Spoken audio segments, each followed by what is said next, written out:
Casper and Dennis for Submission Radio here in Brisbane, just a few days out from the big fight at UFC Brisbane. We are sitting here with Team Frank Mir. We've got Angelo Reyes, we've got Frank Mir himself, we've got Ricky Lundell, and of course James Horne, his training partner. Guys, before we get into it, what are your thoughts on Australia? Australia is amazing. So I put it in my top 3 as the nicest people I've ever met. No, I agree. I like the weather. I like the climate. The people, everybody's been real welcoming and warm. Yeah, I think that's what makes Australia pretty special is how warm everybody's been since we got here. I mean, we've mentioned it several times, but everybody's so kind. Everybody's so giving around here. They really do a good job in embracing everyone around here. James, are you from a cold climate in America? Are you from LA, one of the warmer areas? I'm actually from Florida. Okay, so this is nothing new to you. We were watching a bit of training. There was a little bit of sweating going on, but you're used to this. Yeah, but I've been living out in Vegas for the last 12 years now, so I've adapted to the drier climate. So this is, like going back home to Florida a little bit, Yeah, it's still hot in Vegas, though. Yeah, it's still hot. It is hot. You It's just don't really have the hot. humidity factor, so. They call Brisbane Vegas. What do you guys think? How does it compare with the? This is our Vegas, Frank Mir. This is all we have. We also got the Gold Coast a little bit around the corner as well. How do you guys think this place compares? I don't think we're going to be great judges of that. Just 'cause we're basically, if we're not training and eating, we're just kind of sitting in the hotel room getting ready for the event coming up. So it's not exactly like we're on a pure vacation. Yeah. So it's a little bit too early to call Brisbane the new Las Vegas. We wouldn't be giving it a good testament if we haven't really been around. I wasn't even aware. Is there gambling here?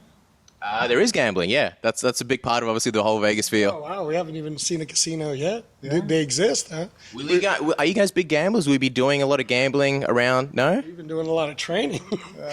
We're trying to make anybody who bets on Mir a winner this weekend. So we're kind of assisting in the gambling that's going Trying on to fix around the here. books. That's right. Well, obviously you guys are Team Mir. Give us a few of those reasons. Why should people be betting on Frank Mir this weekend? Gosh. Well, people should be betting on Frank Mir because Frank brings everything to the table.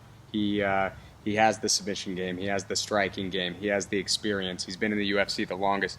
He's the biggest named heavyweight that's inside the UFC, and he continues to make strides. I mean, if you don't bet on Frank Mir, you'd be doing yourself a disservice in the books because numbers don't lie, and Frank Mir has the ability to not only win this fight on his feet, but he has the ability to win it on the ground. Mark Hunt, on the other hand, he doesn't have all that same repertoire in his game. Before we talk about Mark Hunt, Frank, I'd like you to describe for us your relationship with this team. Not a lot of people get to know what you guys get up to behind the scenes. They see you come out. I mean, they've been watching you fight for such a long time. But what do these guys mean to you? What kind of relationship do you have with them? Well, we're actually all just really close friends on top of that. Our families all hang out together. Our children play together, so when we're not, in the gym training, we're also outside. We all go to the movies. We eat dinner together. The movies. What kind of movies is Team Frank Mir watching? Well, I just seen Zootopia. We just checked that one out with the kids. It's supposed to be one of the best Disney movies out. Rotten Tomatoes gave that 98%. What do you think? Is it better than Toy Story, better than the classics? You know what? It's up there, man. It's pretty good. I don't know if I could... I have a little bit of nostalgia with the other ones, but I definitely wasn't disappointed going there. I thought it was a great movie. And then I didn't feel like traveling too far this week. They actually, Angelo and Ricky went and checked out the zoo. Ross here at CrossFight Gym was so hospitable. They took them out there, and James and I stayed back. We went and see the Brother Grimsby, which I'm so glad I didn't bring my children to go see that movie. I laughed at it. It was a great movie, but definitely not one you want to bring the young ones to. Yeah, I'm not going to bring anything up from the movie, but there is a scene with some elephants, and we don't need to talk about that scene. But James, are you the same after watching that scene?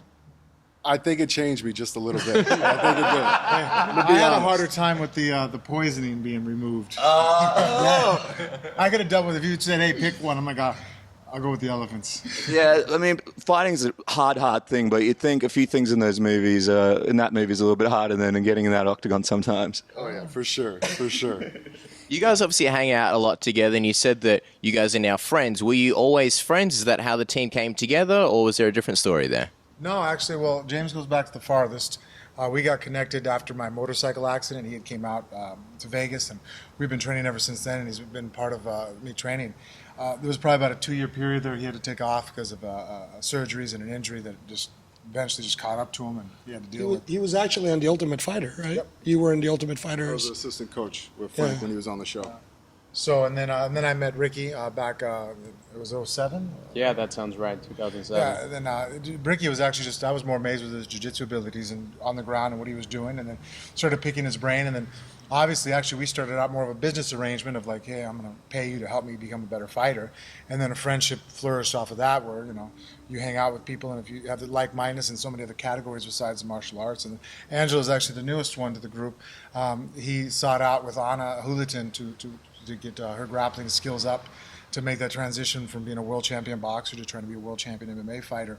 And then, as we hung out with Angelo more, now he's part of the crew too. His kids came out with our kids when he comes down from San Francisco. And, it's easier that way. I think when you go to war together, just you all be friends and be close, it makes more sense. Yeah, it kind of becomes a journey over time. You just find your way through, and before you know it, you pick up more and more like-minded people, and the camp just becomes better and better and better. Did you think the relationship would get this far, Ricky? Be honest with us.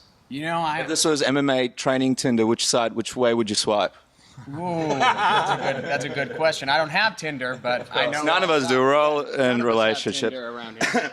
But no, I had a pretty good idea that our relationship would continue on for a long time. We have a lot of the same kind of interests, and we're very analytical. I like bugs. Yeah, he likes bugs. He likes bugs. Yeah, What do you mean, Bugs? What do you like about Bugs?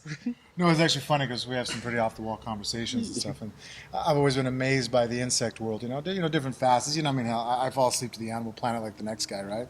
And then every time I bring something up, then he would just, basically just in a very good way, one up to me. He's like, oh yeah, he actually understands the science and goes out there. He's won state championships back in Utah for the collection of insects that he has and pinned up. And in fact, I told him right now, the four of us, I said, hey man, we get back to Vegas, we got to make a trip out to St. George and pick up your boxes, man. The kids are going to trip out when they see those, Oh, what's the term when you guys put them in the box? Entomology. Yeah, wow. Ricky's got a whole huge collection of entomology. Do you feel pressure, Angelo, to like Bugs as much as Ricky and Frank? No, actually, I prefer when we were at the zoo.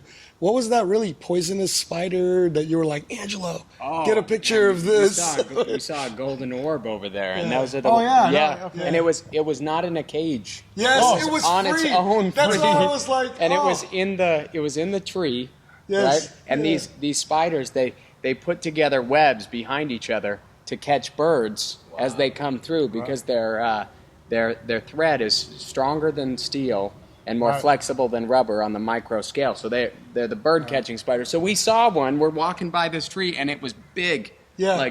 And really big, just sitting there. Nobody's going and taking care of this. It was freaking me out because he's like, Angelo, no, seriously, I'm going to stand right next to it, just take pictures. Oh, and I got close, and then too. the whole I got time, right here, and these guys are watching whoa. Freaking U.S. guys. And this is just how calm he is. The whole time he's telling me, hey, what's interesting about this, Angelo's usually when there's one, there's thousands of them around, and I'm like, Yeah, because That's the perfect time to come up and tickle somebody. because they're in polyandrous relationships. So they have all their mates are up in the tree waiting to come down. Notice that was an Australian term I used right there. They're like the hip hop artists of the bug world. They just have, mates everywhere. James, you're not into the bugs as much. James is sitting here looking at you guys, wondering. We all bring a different thing to the table. Oh, what does James bring to the table? James is keeps us to be not complete nerds. Yes. Otherwise, socially we're a little inept. Ricky's the worst by far. I guess you could say I've got my ear to the street a little bit more than those guys. So New shoes is up. In fact, if you see me wearing anything kind of cool, it's a little some Nikes or whatever. That's all James. Yeah, James put me in Nikes recently. Yeah, James, any recommendations for the listeners out there? What should they be wearing on their feet? It's tough out here in Australia. There's different terrains. What should we be doing? First say true. Reebok. Yeah. And then after First off, Reebok, great sponsor for the UFC. We love them. But I grew up wearing Nikes, so that's I do have a big shoe collection, and Nike and Jordan. That's what I like. That's what I'm into. when you're not into fighting. Yeah. But when I'm on the mat, I'm a very Reebok oriented guy. Yes. So. Frank, Ricky Lundell, describe him in one word. Is he human? I've seen him do some stuff on Instagram, and I'm like, is this CGI? Is this real? What do you look at him sometimes and go, I'm being trained by an alien. This guy can't be human. No, actually, we always make jokes, in front of him too. We say that he's a little bit of a savant, because parts of his brain and his ability is like, just out there. But then, like, if you take his phone away from him, and you tell him to figure out how to get to the 7-Eleven from his house, better send out the search crew. Ain't gonna happen. So it's like, wow, man, some parts of your brain are just so developed. Like, we'll have conversations about combat and just warfare in general, and just interactions of humans and psychology and the different depths of what different issues mean and triggers and reads. And I'm just sitting there and I'm just like, and you can't get to 7-Eleven. Impossible. We usually are driving. I'm always. We've had some driving. funny stories where now that he has a smartphone, we're okay. Before that, before he put GPS in the car, if Ricky, he doesn't even drive himself places. He does it for his wife and whatever. Todd, who's also part of the team and couldn't make it out here, they have to chauffeur him around because he doesn't drive. Can't drive. It's a good life. It's funny if a few years down the road you find out Ricky Lundell is actually really good with GPS. He just chooses to have a driver and act like that. That's how I tricked Angelo manipulating into us. picking me I up. think that is what you're doing. Angela, let's talk about you. Obviously, a recent addition to the team. Before we ask you some stuff about Frank, we asked you about Ricky. What does Angelo mean to you? What kind of piece of the puzzle is he to you overall in your game? Well, actually, Angelo, obviously boxing is extremely important, the footwork, the movement, and we've seen improvements I made there. But actually, I feel almost like a hose that was clamped off for many years, because my father owned a Kempo karate school, right? So that was my first martial arts, was stand-up karate, throwing the kicks, different kind of angles and punches and ridge hands and different maneuvers. And then when I started getting more influenced into MMA, Muay Thai is one of the strongest arts that really influences mixed martial arts, especially in the States. So many of the techniques I was doing, I was told was wrong. Oh, no, you don't throw a front kick like that. You don't throw a side kick. Side kicks are dumb. People just take your back or grab your foot and don't use it. And so I had all this weaponry that I developed since I was 4 years of age until I was in my 19, 20 years old. And it's like, okay, all that training was for naught. Don't use it no more. And then after Angelo and I started working together with the Boxing Foundation, he started wanting to implement kicks, especially after the last fight. He goes, all right, I feel comfortable that your boxing is there, that we're not going to shortchange your boxing stance if we start bringing back some of the kicks. And a lot of it was 90% is what my father had taught me, so a lot of similarities and strategies and movements. So I mean, it really was an accelerated learning curve, and it was kind of refreshing to hear that, like, no, that technique works, you just have to apply it this way. If you just stand right in front of a guy and throw a kick right here, of course you're going to get hit with an overhand right. But if you're angling and back fist and using a jab and setting up a takedown, now look, that kick slides right in perfectly. And so that was kind of refreshing to have that brought back, and actually made training a lot more fun lately.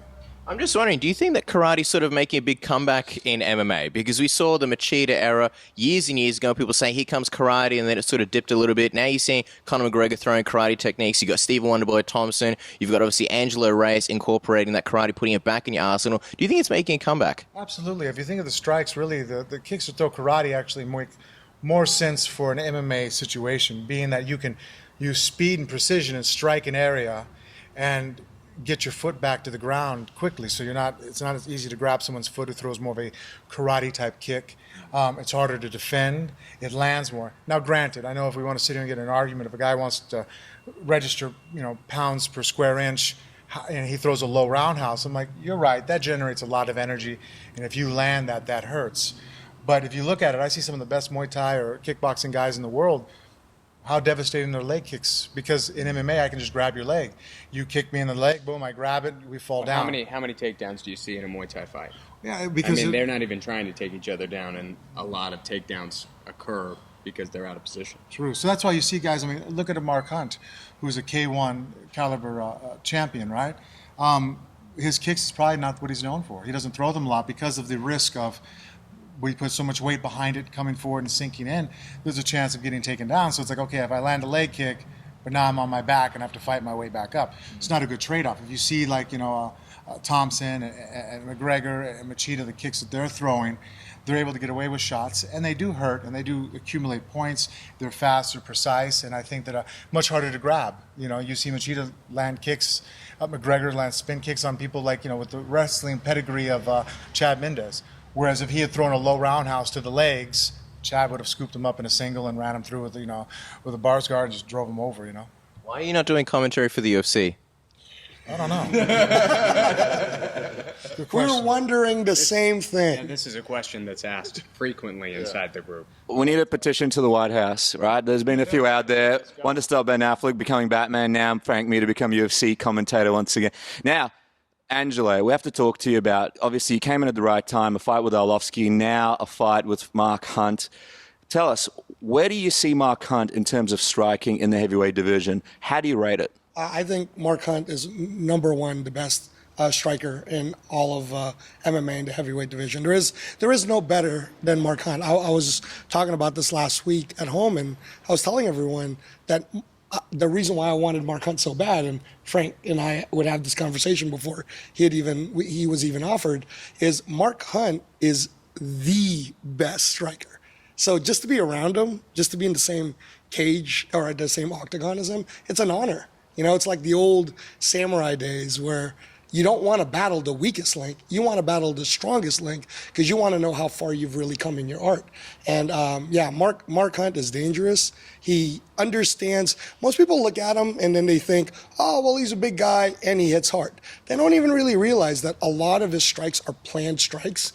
Sometimes, like the way he knocked out Stefan Struve, if you pay attention to that fight, what he does is he lets Stefan Struve get in a groove to where Stefan Struve was feeling like, oh, wait a minute, I think I could take Mark Hunt out. And Mark Hunt was just kind of lullabying him, and he goes, big 6'11" frame's a little tired, isn't he? And then Mark Hunt just starts touching him a little. Next thing you know, if you watch it, they went from one side of the cage with Struve making him go back. And then Mark Hunt knocks him on the complete other side of the cage because Stefan Struve just didn't have the defense for it. And these are the crafty chess-making decisions that Mark Hunt does. And, all throughout... Which is exciting for us because Frank is such a cerebral player. It's exciting to go out there and be able to play chess with another veteran. You know, Frank, if you watch all of his fights, everybody can see that he's constantly playing ahead of his opponents. He's like... a Bobby Fischer, if you will, of the MMA game. And he understands what's going on from every element. He sets people up across the entire board, and then he pounces at the same time. Mark Hunt has that ability as well. So getting in there and playing some chess, it's going to be a great weekend for us there. You were smiling there, Frank, when they called you the Bobby Fischer. What do you think? A potential new nickname if everything goes well in Brisbane? As far as at the highlight of his career, maybe, but I don't know. He kind of ended off a little bit of some controversy, so I could maybe find some new ones. Obviously, you guys are giving Mark all the respect he deserves in the striking. Is that what motivates you, the challenge of going in there and being like, look, I'm going to be in the octagon, possibly one of the greatest strikers in UFC history when it comes to heavyweight division. Is that what fuels you? Well, I think it definitely gives you it's much safer, if that makes sense. It's more comfortable because then it's a true challenge. So there's nothing but upside. There's like, well, this guy's a dangerous guy. He's a scary guy. I'm trying to defeat this monster. If you go out there and fight somebody that no one really cares about, that has no name, that's a scary fight because then I don't want to go to I don't want to be leading up to the fight. Like the Todd Duffy fight was a scary fight, because really beating him, no one really cared.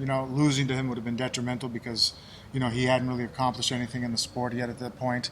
And so fights like that are nerve-wracking. Fights where you're fighting champions, like Mark Hunt, it's all upside. It's nothing but that, wild animal out there that you're trying to conquer in that conquest.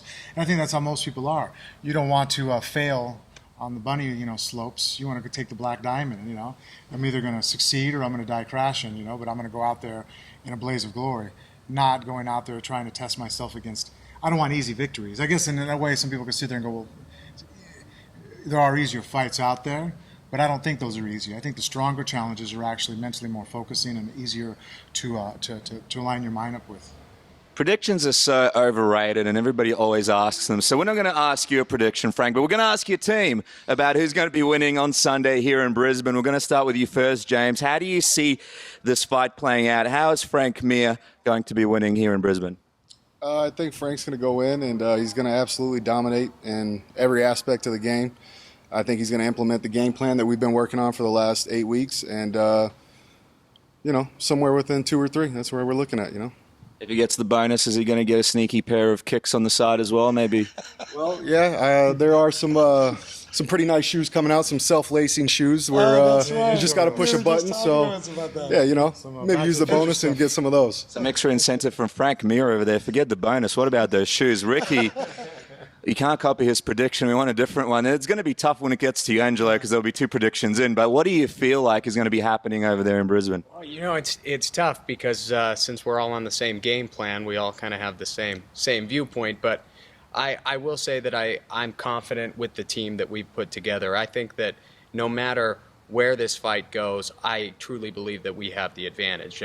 From the striking aspect to the ground, I think we can win this fight in any given spot. So across the board, I see a chess match happening. I see there being a lot of setups. I see a lot of cerebral work being done in the cage. For the smartest MMA coaches and fighters in the world, I think they're going to be very, very excited about this fight. Maybe something that the average fan wouldn't pick up on, but this one could be a one for the ages.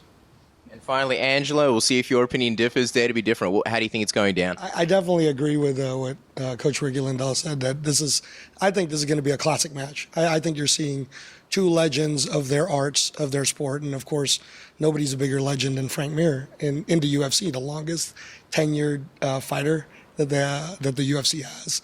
So everybody should definitely tune in. I've read through the game plans already, and I've been living it for weeks with all of these guys. So I'm going to say first round submission, or second round submission, or third round knockout, or fourth round knockout. And if Frank hasn't finished them off by that time, then they'll probably go to a 5th round knockout or submission. He covers all spreads when he bets. That's what he No, does. but These guys want to hear, this is submission radio. They want to hear there's going to be a submission. There is going to be a submission. Yeah, That's I what they gave want to 3 hear. of the rounds a submission. I said Yeah, that was 1, good. 2, or 5 could be the submission, and I said the knockout could be 3, 4, or 5. You know, so Again, I think the truth is that we truly believe as a team that we can win this fight anywhere, and the confidence is through the roof right now. We know it can happen, and we're going to go get it. Now, Frank, finally, the most important prediction of it all. If you guys win the fight, what movie are you all going to go see together? I don't know. What's out that we haven't seen? Batman vs. Superman. Oh, is that already out this? It's going to be out next week. Oh, definitely. Well, I have to wait till I get back home and make sure the kids can come with me and see that one. So, There you go. That's another extra incentive between the auto lacing shoes and then the Batman vs Superman. Awesome cinema Angelo will experience. pick up the popcorn. that's right. There you go. Of Ricky, course. you can take a break for this one. I'll just catch a ride. All right, guys. Well, Team Mir here in Brisbane. Thanks so much, guys, and best of luck on Sunday. Thanks, guys.